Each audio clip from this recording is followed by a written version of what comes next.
ಪ್ರೀತಿಸ್ತಾ ಇದ್ದ ಇಬ್ಬರು ಯುವತಿಯರು ತಮ್ಮ ಪ್ರೀತಿಗೆ ಕುಟುಂಬದವರು ವಿರೋಧ ವ್ಯಕ್ತಪಡಿಸಿದ್ದಾರೆ ಅಂತ ಜೀವನವನ್ನೇ ಅಂತ್ಯಗೊಳಿಸಿರುವ ಘಟನೆ ಯಲಹಂಕದ ಶಿವನಹಳ್ಳಿ ಸಮೀಪ ನಡೆದಿದೆ. ನೇಪಾಳ ಮೂಲದ 22 ವರ್ಷದ ಸರ್ಜಾನಾ ಮತ್ತು 23 ವರ್ಷದ ರೀಟಾ ಬೆಂಗಳೂರಿನಲ್ಲಿ ಮನೆ ಕೆಲಸ ಮಾಡಿಕೊಂಡು ಜೀವನ ಸಾಗಿಸ್ತಾ ಇದ್ರು. ಸಂಬಂಧಿಕರಾಗಿದ್ದ ಈ ಇಬ್ಬರು ಬಾಲ್ಯದಿಂದಲೇ ಒಟ್ಟಿಗೆ ಬೆಳೆದವರು. ಕಾಲಕ್ರಮೇಣ ಅವರ ನಡುವಿನ ಆತ್ಮೀಯತೆ ಪ್ರೀತಿಯಾಗಿ ಬದಲಾಗಿದೆ.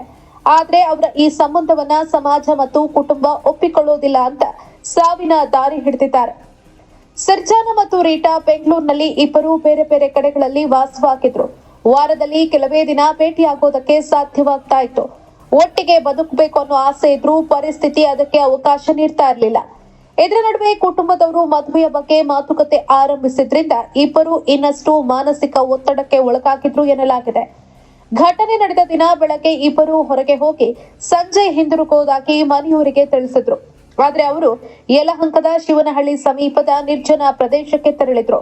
ಮರುದಿನ ಬೆಳಗ್ಗೆ ಸಾರ್ವಜನಿಕರು ಒಂದೇ ಮರಕ್ಕೆ ಇಬ್ಬರು ನೇಣು ಬಿಗಿದ ಸ್ಥಿತಿಯಲ್ಲಿ ಇರುವುದನ್ನು ಗಮನಿಸಿ ಪೊಲೀಸರಿಗೆ ಮಾಹಿತಿ ನೀಡಿದ್ರು.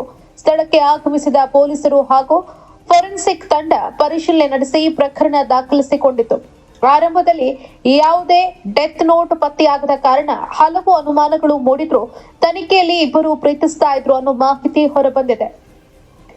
ಇನ್ನೊಂದೆಡೆ ಈ ಘಟನೆ ನಡೆದ ಸ್ಥಳದಿಂದ ಸುಮಾರು 2 ಕಿಲೋಮೀಟರ್ ದೂರದಲ್ಲಿರುವ ರೈಲು ಹಳಿಯ ಬಳಿ ಮತ್ತೊಬ್ಬ ಯುವಕನ ಮೃತದೇಹ ಪತ್ತೆಯಾಗಿರುವುದು ಕುತೂಹಲಕ್ಕೆ ಕಾರಣ ಆಗಿದೆ.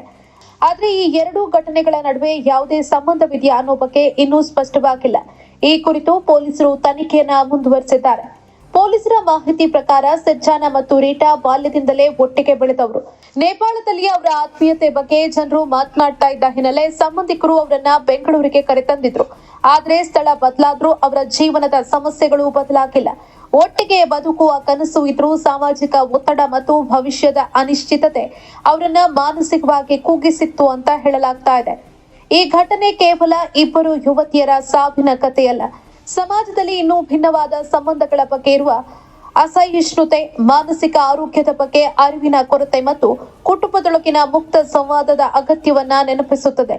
ಯಾವುದೇ ವ್ಯಕ್ತಿ ಮಾನಸಿಕ ಒತ್ತಡ, ಖಿನ್ನತೆ ಅಥವಾ ಜೀವನದ ಬಗ್ಗೆ ನಿರಾಶೆ ಅನುಭವಿಸ್ತಾ ಇದ್ರೆ ಅವರನ್ನ ಟೀಕಿಸೋದಕ್ಕಿಂತ ಅವರ ಮಾತುಗಳನ್ನ ಆಲಿಸೋದು, ಕುಟುಂಬದ ಬೆಂಬಲ ನೀಡುವುದು ಮತ್ತು ಅಗತ್ಯ ಇದ್ರೆ ವೃತ್ತಿಪರ ಸಹಾಯ ಪಡೆಯುವುದಕ್ಕೆ ಪ್ರೋತ್ಸಾಹಿಸೋದು ಅತ್ಯಂತ ಮುಖ್ಯ.